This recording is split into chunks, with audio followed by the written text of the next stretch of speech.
Bom dia a todos, eu me chamo Júlia Papalardo Azevedo, sou bióloga formada pela Universidade de Brasília e desenvolvi esse projeto durante a graduação junto ao Laboratório de Ictiologia e Sistemática no Departamento de Zoologia do Instituto de Biologia da UNB.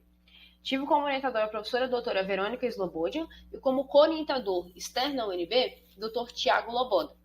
O trabalho em questão leva o título Diferenças alométricas em Potamotrigomotor.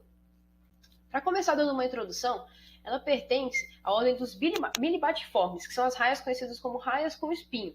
E a família Potamotrigonidae é um grupo monofilético de raias de água doce, que a gente vai ver um pouquinho mais para frente. Ela é caracterizada por algumas sinapomorfias, algumas características compartilhadas, apresentando, por exemplo, uma cintura pélvica com o processo anterior mediano grande e expandido, uma glândula retal reduzida e o sangue com baixas concentrações de ureia. Então, tudo isso, todas essas sinapomorfias aí que são compartilhadas, geram especializações morfológicas e fisiológicas dentro da família. Seguindo, falando um pouquinho sobre a biogeografia e o histórico de tudo isso, dessas raias de água doce, estudos com base na biogeografia histórica sugerem que as raias de água doce se originaram de espécies marinhas, diferenciadas em função da transgressão que abrange o Alto Amazonas no começo do período do Mioceno, antes do fechamento do Istmo do Panamá, que é essa figura que eu trouxe para vocês aqui para exemplificar um pouquinho.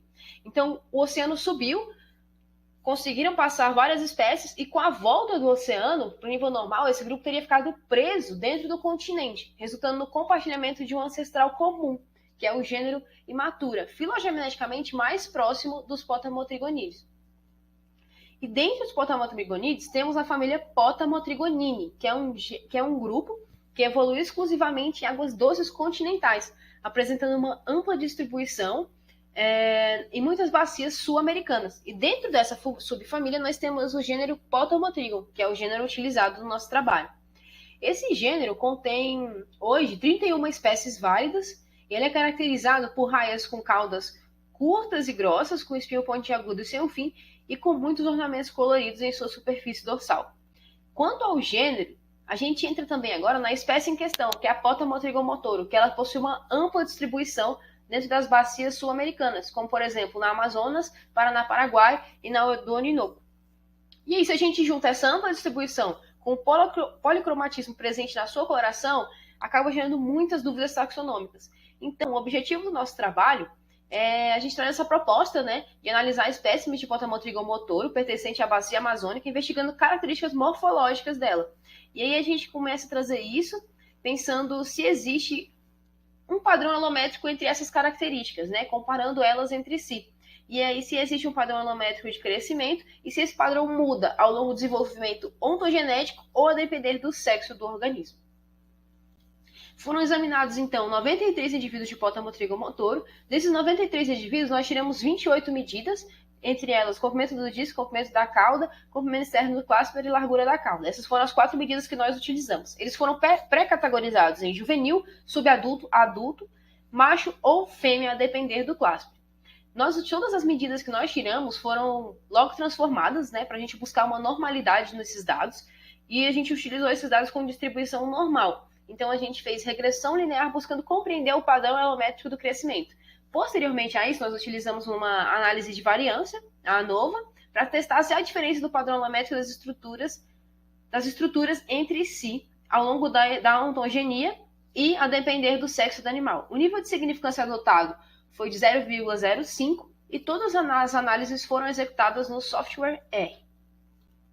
Então, a gente entra agora um pouquinho nos resultados. E aqui a gente traz primeiro a largura do disco com o comprimento da cauda.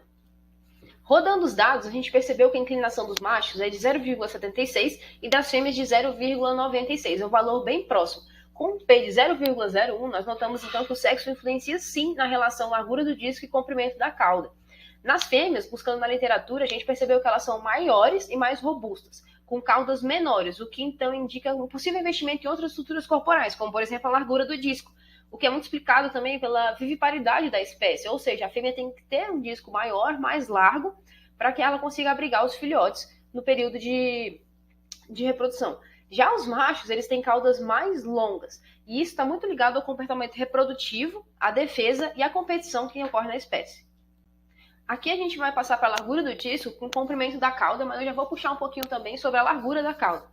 O aumento dessa taxa nos adultos a gente vai considerar como uma característica sexual secundária, porque a gente vai ver que ela não influencia na relação. Então, o estágio de desenvolvimento ele não influencia na relação largura do disco com o comprimento da cauda, dando um P de 0,65.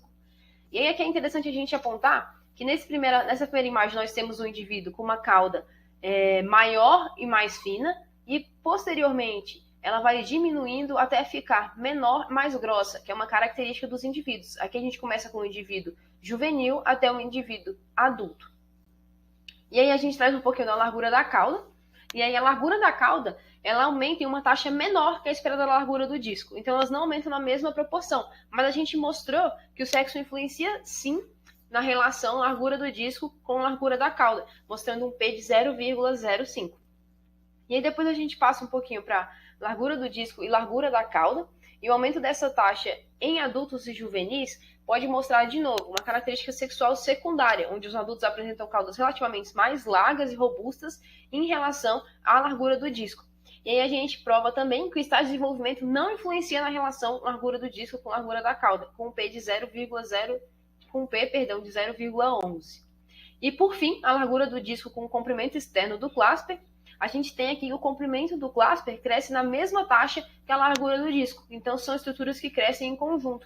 E o estágio de desenvolvimento influencia, sim, a relação largura do disco e comprimento externo do clasper, com o P de 0,02. Dessa forma, a gente conclui que a diferença em caracterizar potramotripa motor ainda é muito frequente e requer uma exploração bem mais detalhada dos dados morfológicos e moleculares. O comprimento da cauda e a largura da cauda são características frequentemente utilizadas para o reconhecimento e delimitação dessa espécie. Então, precisa ser usado dentro da taxonomia com muita cautela.